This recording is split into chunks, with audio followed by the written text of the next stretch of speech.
Aí eu trouxe para você aqui algumas imagens de achados da tricoscopia, que são de cada diagnóstico aos quais nós mais trabalhamos no nosso dia a dia clínico. Então, quando a gente tem um quadro de alopecia androgenética, olha como que a gente vai ter essa apresentação da tricoscopia. Presença de cabelinhos finos, que são miniaturizados, intermediários e espessos, simultaneamente devido, então, a essa atrofia do folículo, a essa miniaturização. Então, a gente vai ter muitos fiozinhos já em afinamento e se tornando velos. Os cabelos velos estarão presentes em proporção aumentada, principalmente na região frontal, quando a gente fala de uma androgenética de padrão masculino, porque a gente entende que começa na frontal bitemporal e depois no vértice. Mas tem paciente que começa no vértice e depois vai acometendo a frontal. E já nas mulheres é na linha do meio, que é o ápice, que começa então a ter essa miniaturização. Na alopecia areata, nós vamos ter a presença de pontos amarelos, pretos e em cone, que é muito característico daquela região onde está acontecendo a alopecia areata, aquela zona de alopecia. Vamos ter os fios cadavéricos, que aí é aqueles pontinho preto que a gente encontra. Vamos ter fios quebrados em recrescimento e cabelos em ponto de exclamação, porque ele vem tão fragilizado e logo já entrará novamente em fase de queda que ele já vem um fio mais fino e aí a gente se parece muito com o ponto de exclamação. Pode passar?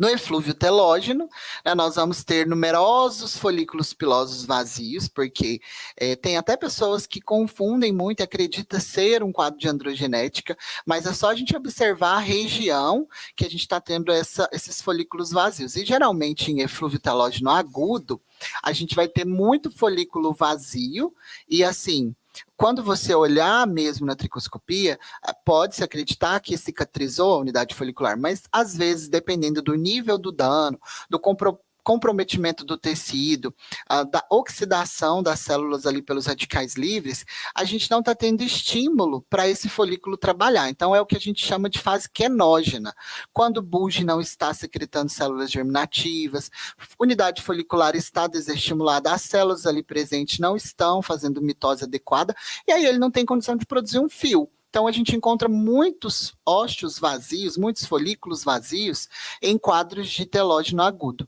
E aí, ao passo de começarmos o tratamento, a gente começa novamente a estimular essas unidades foliculares a voltarem a trabalhar.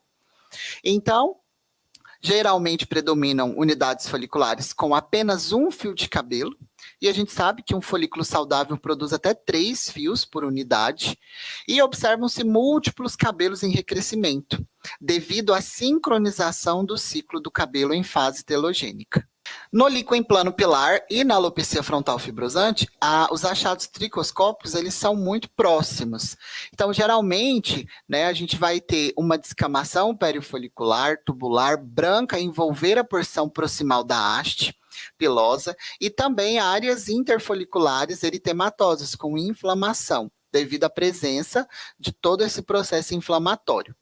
E maior ampliação da descamação perifolicular tubular branca, característica desses quadros patológicos.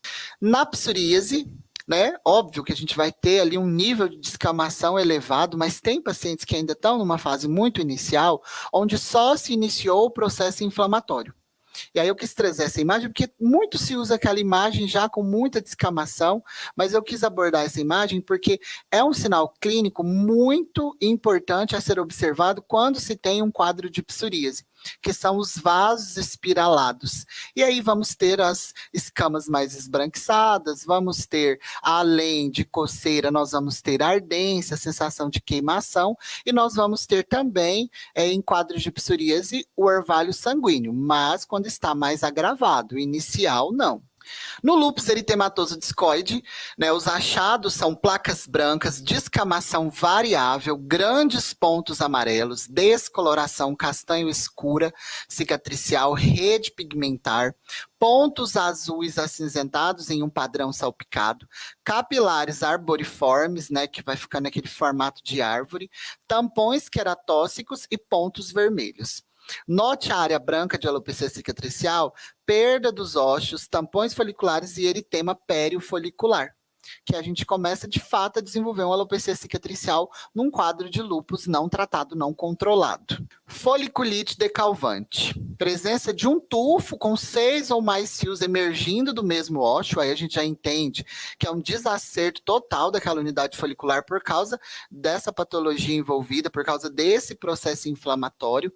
Pústulas e eritema periofolicular, escamas brancas espessas estarão também presentes na região folicular mais proeminentes em volta dos folículos. E aí a gente tem esse tipo de apresentação quando lidamos com um quadro de foliculite decalvante. Dermatite seborreica. Nós vamos ter a descamação em placas, obstrução dos ossos foliculares, eritema, que a gente vai ter um processo inflamatório elevado, então vamos ter essa vermelhidão se apresentando no tecido e vamos começar a ter também ósseos vazios por causa do nível de comprometimento, do estresse oxidativo que está sendo causado naquela região por causa do processo inflamatório.